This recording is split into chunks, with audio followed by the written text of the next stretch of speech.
you were here with as part of the Wentworth Gallery presentation. You've been painting for a number of years. Yeah. Tell us, how you're feeling meeting the fans as they take a look at your work there. I'm a big believer that people need to understand that they don't have to justify their opinion. They don't need to have a qualified opinion. You don't have to have an educated opinion. So, although the more important pieces, so to speak, go to collectors, and I'm very proud to be hanging on the walls with artists who I respect. People who've never been to a gallery can certainly come and find something they would like rather than tearing a page out of a magazine and hanging that on the wall.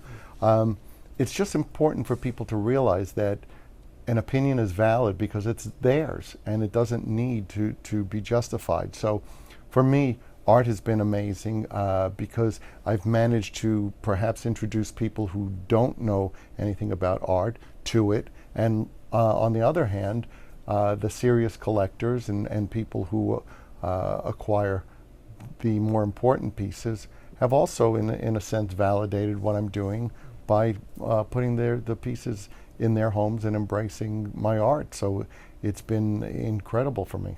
You express yourself as an artist musically, of course. Is it different doing it as a painter as well? It is different. It's different because there's less, I think there's less time thinking about the multi-structure of it. In other words, when I write a song, I'm dealing with music, I'm dealing with melody, I'm dealing with rhyme scheme. With painting, I have much more of a feeling of freedom, and it's very cathartic. And I've always approached everything I do with the sense that don't second guess anybody, whether it's music, art, writing a book. I had a New York Times #2 bestseller that's in 6 languages, and second book is imminent. So for me, it's always been about, if I do something to please myself, I'll please other people. Invariably, that's what happens. Lo and behold, these Puma shoes came out.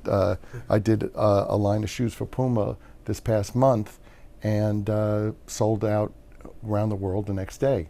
So yes, being who I am certainly can open the door, but it will only open the door so many times unless there's something credible there.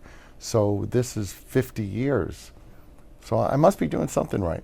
Looks like the Animalize cover. Yes, it does. Yeah. Yes, it does. It's got different furs, and then there's some other variations, and I'll be doing clothes and other stuff. So I define myself by the challenges I take on and by finding creative outlets. To me, that's what life's all about. You mentioned the second book. Could I ask you about that? Yes.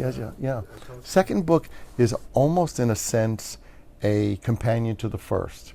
And maybe what it goes into more is how I accomplished what I've accomplished and what I do, what my approach is. I'm certainly not preaching to people or telling people, do this, but I think people can get some insight into what's possible for them by seeing what I've done. I don't think we accomplish much by telling people, if I were you, I would do, because when you do that, first of all, you go, well, you're not me. You've never lived a moment in my shoes, even if they're Pumas. So much more important that you figure out for yourself. But I think we can all learn something from what other people do. So what I've tried to do in the book is express my point of view and how I got from point A all the way to point Z. I wanted to ask you, I know you were tight on time, one last question about Kiss. You had a big announcement, obviously, with the end of the road. Tell us, you obviously don't want to give anything away, but I mean, how this is going to be massive. We're talking 3 years, I think, right? It could be. It certainly could be. It really is like a victory lap. It would be very easy for us to do a tour and then over a year or two later just go, we're not going to go out anymore. But we deserve to go out and to have a final goodbye and to do things in a style that only we can. You can go see Kiss DNA in every show you go to see of any band, but you can't be Kiss. So for us to be able to go out there and do the biggest, ultimate Kiss show that we've ever done it's really our way of celebrating what we've done with the people who made it possible. I think we've seen you around with some of the former members from time to time in recent years. Any chance they might come out and say hello to the folks? And There's no reason that I would rule anything like that out, because this is really a celebration of what the band has accomplished. Not any lineup, not any individual, but over the past 45 years or so, people have come and gone, and people have been a part of it. And to exclude people, I don't see a reason to. Do you think anything else you'd like to add at all about the exhibits, about Atlantic City as well? I have a real strong connection to Philadelphia. I have a real strong connection to AC. Philly, for me, has been a growing spawning ground for Kiss from the days of the Tower Theater. Tower Theater leading into the Spectrum. There's been so much that we've done. Can't forget the cheesesteaks, but you also can't forget the cannolis. You know, there's great food to be had here, and AC is really a city on the rebound, which I'm glad to be a part of. That's really cool. Paul Stanley, thank you so much for taking Pleasure. the time, sir. Thank you.